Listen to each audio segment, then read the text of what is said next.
ओम शांति। आज 16 फरवरी 2026 आज की साकार मुरली के अनमोल मधुर महावाक्य सुनेंगे। मीठे मीठे बाबा के मीठे बच्चे। प्राणेश्वर बाप आया है। प्राणेश्वर बाप आया है तुम बच्चों को प्राण दान देने। प्राण दान मिलना अर्थात तमो प्रधान से सतो प्रधान बनना। प्राणेश्वर बाप आया है तुम बच्चों को प्राण दान देने। प्राण दान मिलना अर्थात तमो प्रधान से सतो प्रधान बनना।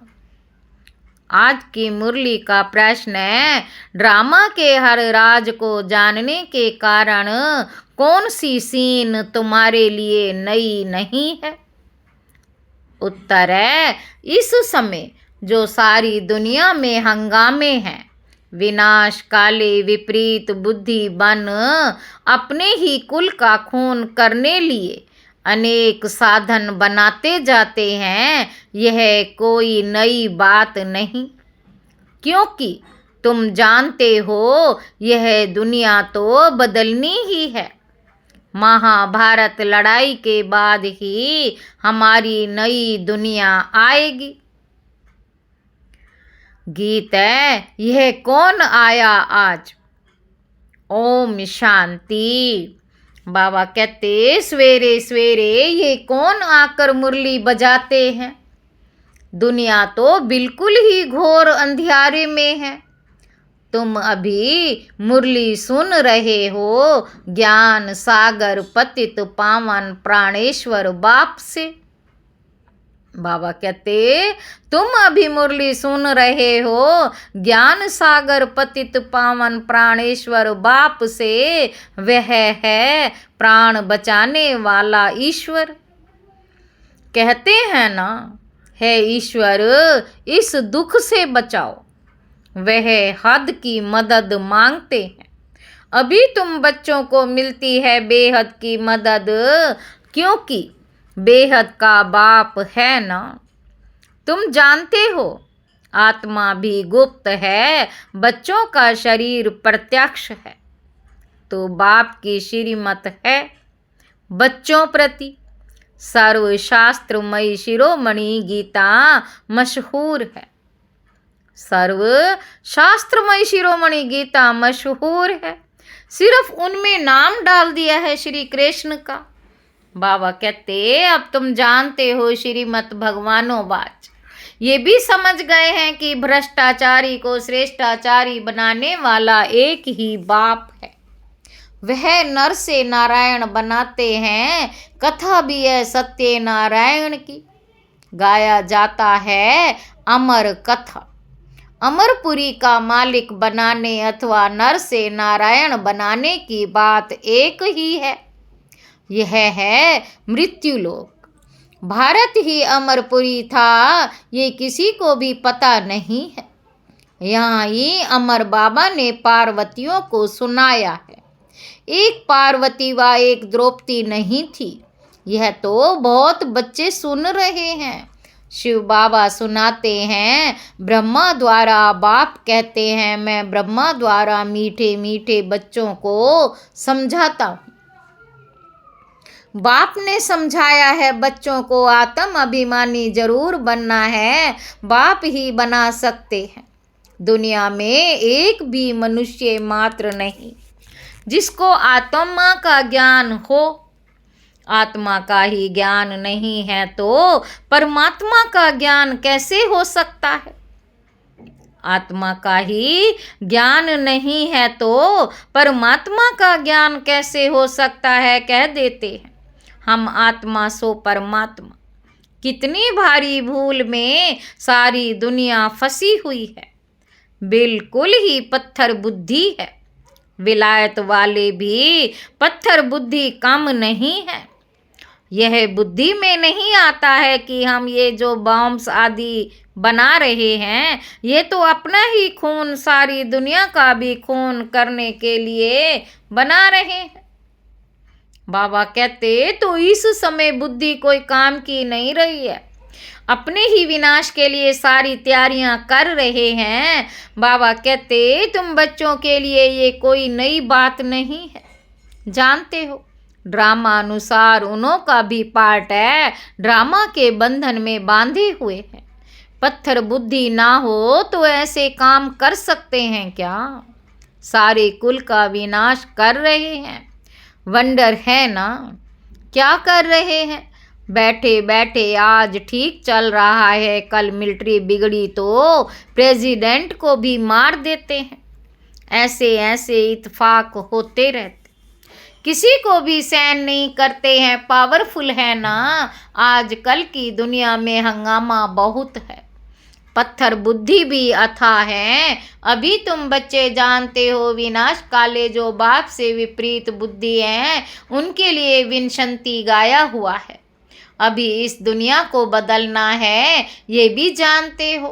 बरोबर महाभारत लड़ाई लगी थी, बाप ने राजयोग सिखाया था, शास्त्रों में तो टोटल विनाश दिखा दिया है, परंतु टोटल विनाश तो होता नहीं है।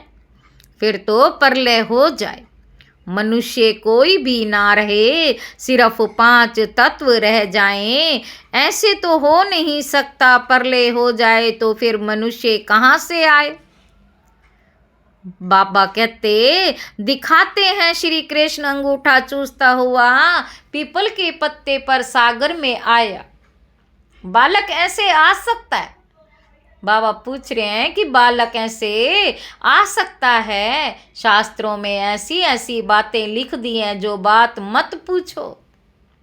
अभी तुम कुमारियों द्वारा इन विद्वानों भीष्म पितामह आदि को भी ज्ञान बाण लगते हैं, वे भी आगे चल कर आएंगे। जितना जितना तुम सर्विस में जोर भरेंगे, बाप का परिचय सबको देते रहेंगे, उतना तुम्हारा प्रभाव बढ़ेगा। हाँ, विघ्न भी पड़ेंगे, ये भी गाया हुआ है। आसुरी संप्रदाय के इस ज्ञान यज्ञ में बहुत विघ्न पड़ते हैं। बेचारे पत्थर बुद्धि मनुष्य कुछ नहीं जानते कि ये क्या है। कहते हैं इन्हों का तो ज्ञान ही न्यारा है। ये भी तुम समझते हो, नई दुनिया के लिए नई बातें। बाप कहते हैं ये राजयोग तुमको और कोई सिखला नहीं सकेंगे। ज्ञान और योग बाप ही सिखला रहे हैं। सदगति दाता एक ही बाप है, वही पतित पावन है, तो जरूर पतितों को ही ज्ञान देंगे ना। तुम बच्चे समझते हो, हम पारस बुद्धि बन पारसनाथ बनते हैं। मनुष्यों ने मंदिर कितने ढेर बनाए, परंतु वह कौन है, क्या करके गए, अर्थ कुछ नहीं समझते। पारसनाथ का भी मंदिर है, परंतु किसी को भी पता नहीं है। भारत पारसपुरी था, सोने हीरे जवाहरातों के महल थे। कल की बात है, वे तो लाखों वर्ष कह देते हैं सिर्फ एक सतयुग को, और बाप कहते हैं सारा ड्रामा ही 5000 वर्ष का है। सारा ड्रामा ही 5000 वर्ष का है। इसीलिए कहा जाता है आज का भारत क्या है, कल का भारत क्या था। आज का भारत क्या है, कल का भारत क्या था। लाखों वर्ष की तो किसी को स्मृति रह नहीं सके। बाबा कहते तुम बच्चों को अब स्मृति मिली है, जानते हो बाबा हर 5000 वर्ष बाद आकर हमको स्मृति दिलाते। तुम बच्चे स्वर्ग के मालिक थे, 5000 वर्ष की बात है। कोई से भी पूछा जाए इन लक्ष्मी नारायण का राज्य कब था, कितने वर्ष हुए, तो लाखों वर्ष कह देंगे। तुम समझा सकते हो, यह तो 5000 वर्ष की बात है। कहते भी हैं क्राइस्ट से इतना समय पहले पैराडाइज था, क्राइस्ट से इतना समय पहले पैराडाइज था। बाप आते ही हैं भारत में, यह भी बच्चों को समझाया है। बाबा की जयंती मनाते हैं तो जरूर कुछ करने आया होगा, जरूर कुछ करने आया होगा। पतित पावन है तो जरूर आकर पावन बनाता होगा। ज्ञान सागर है तो जरूर ज्ञान देंगे ना। योग में बैठो, अपने को आत्मा समझ बाप को याद करो, ये ज्ञान हुआ ना। वह तो है हठ योगी, टांग टांग पर चढ़ा कर बैठते हैं। क्या क्या करते? तुम माताएं तो ऐसा कर ना सको, बैठ भी ना सको। बाप कहते मीठे मीठे बच्चे, यह कुछ करने की तुमको दरकार ही नहीं। स्कूल में स्टूडेंट कायदे सिर तो बैठते हैं ना, स्कूल में स्टूडेंट कायदे सिर बैठते हैं ना। बाप तो वह भी नहीं करते, बाप तो वह भी नहीं कहते हैं जैसे चाहे वैसे बैठो, बैठ कर थक जाओ तो अच्छा सो जाओ। बाबा कोई बात में मना नहीं करते। ये तो बिल्कुल सहज समझने वाली बात है, इसमें कोई तकलीफ की बात ही नहीं। भल कितना बीमार हो पता ही नहीं, सुनते नहीं, सुनते सुनते शिव बाबा की याद में रहते रहते और प्राण तन से निकल जाए। सुनते सुनते शिव बाबा की याद में रहते रहते और प्राण तन से निकल जाएं। गाया जाता है ना, गंगा का ताटो गंगा जल मुख में हो, तब प्राण तन से निकले। वह तो सब है भक्ति मार्ग की बातें, वास्तव में ये ज्ञान अमृत की बात तुम जानते हो सचमुच, ऐसे ही प्राण निकलने हैं। बाबा कहते तुम बच्चे आते हो परम धाम से, हमको छोड़कर जाते हो। बाप कहते हैं मैं तो तुम बच्चों को साथ ले जाऊंगा, मैं आया हूं तुम बच्चों को घर ले जाने के लिए। तुमको ना अपने घर का पता है ना आत्मा का पता है, माया ने बिल्कुल ही पंख काट डाले हैं, इसलिए आत्मा उड़ नहीं सकती क्योंकि तमो प्रधान है। जब तक सतो प्रधान बन तब तक शांति धाम में जा कैसे सकती। ये भी जानते हैं ड्रामा प्लान अनुसार सबको तमो प्रधान बनना ही है। इस समय सारा झाड़ बिल्कुल तमो प्रधान जड़ी भूत हो गया है। बच्चे जानते हैं सब आत्माएं तमो प्रधान है, नई दुनिया में होती है सतो प्रधान। यहाँ किसी को सतो प्रधान अवस्था हो ना सके। यहाँ आत्मा पवित्र बन जाए तो फिर यहाँ ठहरे नहीं, एकदम भाग जाए। सब भक्ति करते ही है मुक्ति के लिए अथवा शांति धाम में जाने के लिए, परंतु कोई भी वापस जा नहीं सकते, ला नहीं कहता। बाप ये सब रोज बैठ समझाते हैं धारण करने लिए। फिर भी मुख्य बात है बाप को याद करना, सवदर्शन चक्रधारी बनना।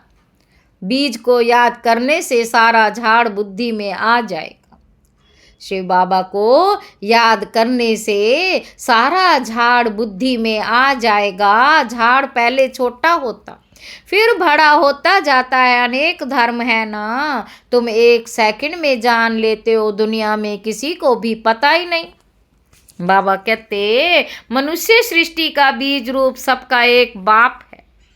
बाप कभी सर्वव्यापी थोड़े ही हो सकता है, बड़े ते बड़ी भूल है ये। बाबा कहते तुम समझाते भी हो, मनुष्य को कभी भगवान नहीं कहा जाता। बाप बच्चों को सब बातें सहज करके समझाते हैं, फिर जिनकी तकदीर में निश्चय है तो वह जरूर बाप से वर्षा लेंगे। निश्चय नहीं होगा तो कभी भी नहीं समझेंगे। तकदीर ही नहीं तो फिर तदबीर भी क्या करेंगे। तकदीर में नहीं है तो वह बैठते ही ऐसे हैं जो कुछ भी समझते नहीं, इतना भी निश्चय नहीं कि बाप आए हैं बेहद का वर्षा देने। जैसे कोई नया आदमी मेडिकल कॉलेज में जाकर बैठे तो क्या समझेंगे, कुछ भी नहीं। यहाँ भी ऐसे आकर बैठते हैं। इस अविनाशी ज्ञान का विनाश नहीं होता, यह भी बाप ने समझाया है। राजधानी स्थापन होती है ना तो नौकर चाकर प्रजा, प्रजा के भी नौकर चाकर सब चाहिए ना। तो ऐसे भी आते हैं, कोई को तो बहुत अच्छी रीति समझ में आ जाएगा, ओपिनियन भी लिखते हैं ना, आगे चल कुछ चढ़ने की कोशिश करेंगे, परंतु उस समय है मुश्किल, क्योंकि उस समय तो बहुत हंगामा होगा। बाबा कहते दिन प्रतिदिन तूफान बढ़ते जाते, इतने सेंटर्स हैं, अच्छी रीति समझेंगे भी। ये भी लिखा हुआ है, ब्रह्मा द्वारा स्थापना, विनाश भी सामने देखते हैं, विनाश तो होना ही है।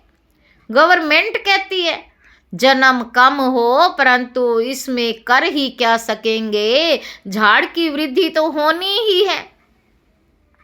जब तक बाप है तब तक सब धर्मों की आत्माओं को यहाँ रहना ही है। जब जाने का समय होगा तब आत्माओं का आना बंद होगा। जब जाने का समय होगा तो आत्माओं का आने का समय बंद होगा। अभी तो सबको आना ही है, परंतु ये बातें कोई समझते नहीं। बापूजी भी कहते थे रावण राज्य है, हमको राम राज्य चाहिए। कहते हैं फलाना स्वर्गवासी हुआ, तो इसका मतलब ये नर्क है ना।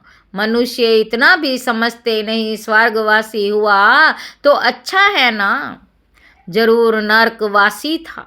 बाबा समझाते हैं मनुष्यों की सूरत मनुष्यों की सूरत मनुष्यों की, सीरत बंदर की।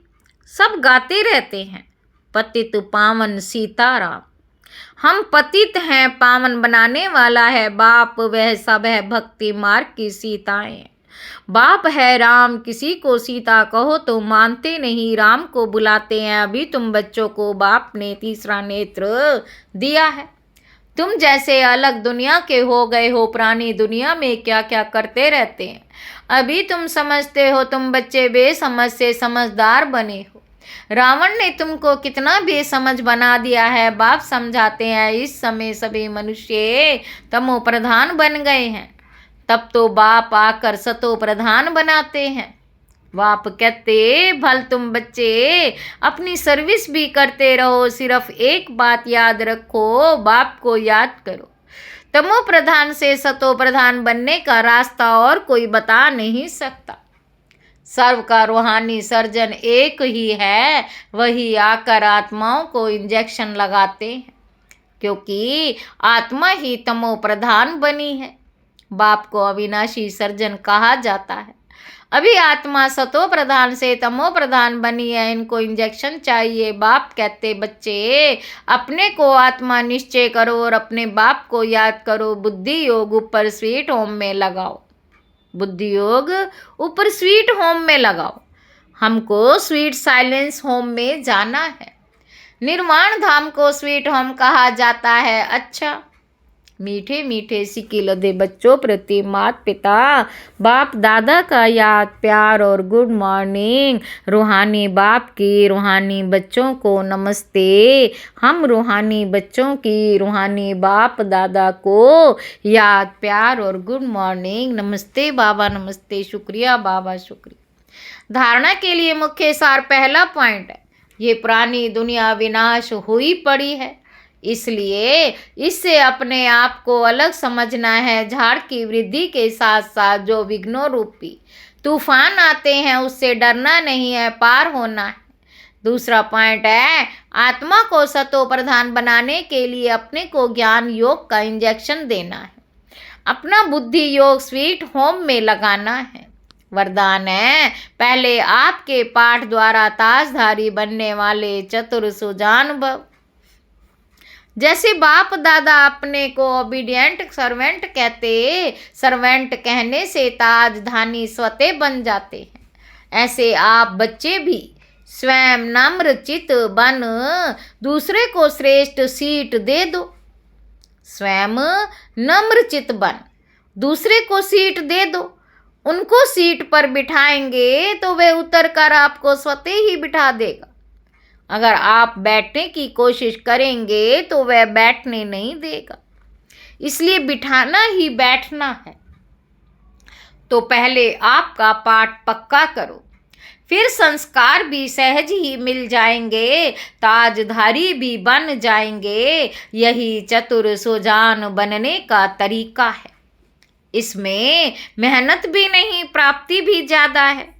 स्लोगन है, अव्यक्त स्थिति का अनुभव करने के लिए अंतर्मुखी एकांतवासी बनो। ये अव्यक्त इशारे एकता और विश्वास की विशेषता द्वारा सफलता संपन्न बनो।